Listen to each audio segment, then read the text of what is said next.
One of the most important parts of understanding integrals is understanding their boundaries. So let's look at an example. What is the area of the region bounded by the lines x equals 1, x equals 4, y equals 0, and the curve y equals e to the 3x?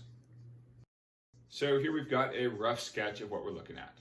We've got the curve y equals e to the 3x, and we've got some boundaries on that curve. We want to know how much area is between x equals 1 and x equals 4 beneath this curve, but above the line y equals 0. So all this area in here, this is what we're counting up.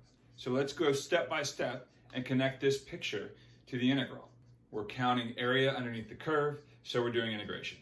Our integral is bounded on the left by the line x equals 1 and bounded on the right by the line x equals 4. We are integrating the function e to the 3x dx, and while that's pretty straightforward, let's go ahead and do a quick u substitution in order to be sure we solve it correctly. So here's the integral we're working with. Let u equal 3x. Take the derivative of u with respect to x to get du equals 3dx. Solve for dx to get dx equals du over 3. Now we can do our substitution. So with our substitution, we've got the integral e to the u du over 3.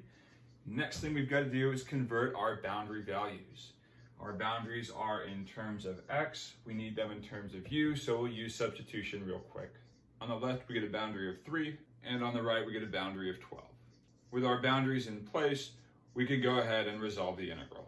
The integral of e to the u is e to the u, and the 1/3 just comes along for the ride. Evaluating between 3 and 12, we get e to the 12th over 3 minus e to the 3 over 3, common denominator. And when you get an answer that looks like this, there's a good bet that you're going to have to do one final step, which is just a little bit of factoring to make it look a little simpler. Factoring out e to the 3, we get e to the 3 times e to the 9 minus 1 all over 3. And for me, as a teacher, that would be a good enough acceptable final answer. You can see that they factored out 1/3 as well.